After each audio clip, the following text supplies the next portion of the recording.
Welcome to Anvi's. ఈ రోజు నాగార్జున గారు హౌస్ మేట్స్ అందరూ మళ్ళీ మణికంఠ కానీ మణికంఠం చూస్తే చాలా చాలా జాలి అనిపించింది అండి. అయ్యో పాపం అనిపించింది. సో నిజంగానే తనకి ఎలా ఉండాలో అర్థం కావట్లేదు. కానీ తన క్యారెక్టర్తోనే తన బిహేవియర్తో హౌస్ మేట్స్ అందరినీ ఇబ్బంది పెడుతున్నాడు అన్నమాట మాత్రం వాస్తవం. అది మనం యాక్సెప్ట్ చేయాల్సిందే. తన స్ట్రాటజీలు వేసుకుని వచ్చాడా, స్ట్రాటజీలు వేసుకోకుండా వచ్చాడా, అమాయకుడా, అతి తెలివైనడా, అవన్నీ పక్కన పెట్టేస్తే తన బిహేవియర్ వల్ల మిగతా వాళ్ళైతే ఇబ్బంది పడుతున్నారు. అది అయితే ఇమ్మీడియట్ గా సరి చేసుకోవాలి తను. దానికి నాగార్జున గారు మణికంఠతో చెప్పిన విధానం చాలా చాలా చాలా బాగుంది. చాలా బాగా చెప్పారు.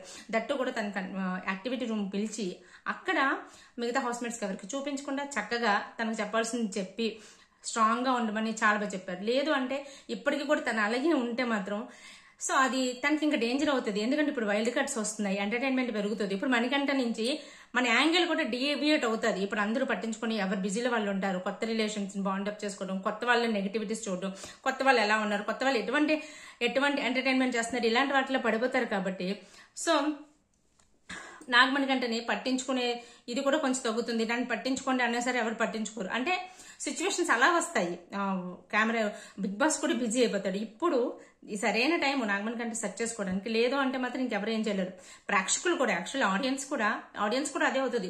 ఇప్పటి వరకు ఉన్న వాళ్ళందరూ నాగమణికంట కొంచెం కంటెంట్ ఇస్తున్నాడు, కొంచెం బాధపడుతున్నాడు, కార్నర్ అవుతున్నాడు, ఫీల్ అవుతున్నాడు, ఇలా ఉన్నాడు అలా ఉన్నాడు అని అనుకుంటున్నాం. తర్వాత మన పర్సెప్షన్స్ అన్ని మారిపోతాయి వాళ్ళందరూ వచ్చిన తర్వాత. సో ఇదే జరుగుతుంది. సరైన టైంలో నాగార్జున గారు అయితే కరెక్ట్ గా చెప్పారు.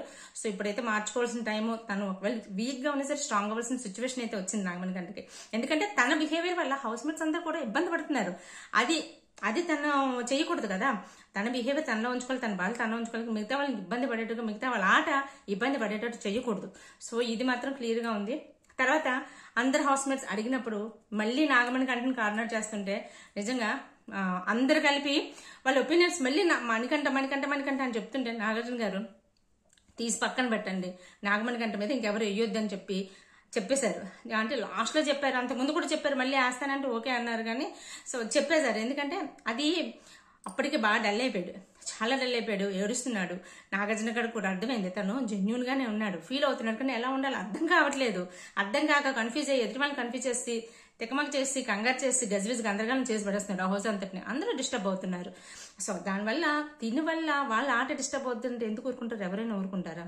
సో అది ప్రేరణని మాత్రం నిజంగా ప్రేరణని పొగడరేమో అనుకున్నాను. చాలా చక్కగా పొగిడారు ప్రేరణని, పృథ్వీని కూడా. పృథ్వీ ఆట తీరు.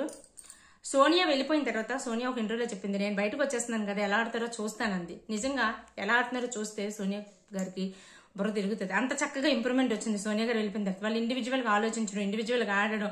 అసలు మొన్న ప్రేరణ సంచాలక కింద ఉన్నప్పుడు తను ఓడిపోయినప్పుడు యష్మి అంత రెచ్చగొట్టి ఏడ్ చేసి దొల్లేసినా సరే బ్యాలెన్సింగ్ గా కంపోజింగ్ గా చక్కగా ఓడిపోయినా సరే పృథ్వీ ఇలా ఉన్నాడా అనిపించింది. అంత చక్కగా ఉన్నాడు. సో అప్పుడు అది ఖచ్చితంగా పృథ్వీకి ఇవ్వాల్సిందే, ప్రేరణకి ఇవ్వాల్సిందే. ప్రేరణ కూడా చాలా చాలా బాగా ఆడింది. ఇంకా మిగతా వాళ్ళందరూ సీత గురించి చెప్పారు. సీతను పొగడకుండా మంచి పని చేశారు. సీత గురించి చెప్పారు, కొంచెం నీళ్ళు తప్పులు చేసామని చెప్పారు. ఈరోజు చాలా కంపోజింగ్ గా, చాలా బ్యాలెన్సింగ్ గా అందరిని బ్యాలెన్స్ చేస్తూ చేశారు. విష్ణుప్రియ నిజంగా అసలు వెళ్ళిన ప్రతి ఒక్కరు కూడా మనం అబ్జర్వ్ చేస్తుంటే అందరు వెళ్ళిన ప్రతి ఒక్కరు బేబ్ అక్కడి నుంచి శేఖర్ భాష గారు కానీ, సోనియా గారు తప్ప ఇటు ఆదిత్యవం గారు కానీ ఎవరైనా సరే విష్ణుప్రియని పొగడకుండా మాత్రం వెళ్ళట్లేదు. అంతా అంటే మనకి ఈ కొన్ని డీవియేషన్స్ అవుతున్నట్టు అనిపిస్తుంది. కానీ లోపల వాళ్ళు విష్ణుప్రియని చూస్తుంది అందరూ కూడా ప్యూర్ హార్టెడ్ అని పొగుడుతున్నారు. అసలు విష్ణుప్రియ ఒక గుడ్ గోల్ అని ఫీల్ ఫ్యాక్టర్ వస్తుంది. సో ఆటకి ఇది సరిపోదు కదా, అందుకే నాగార్జున గారు ఫైర్ కావాలి అన్నారు. ఫైర్ ఎక్కడి నుంచి వస్తుంది సార్ అంటుంది.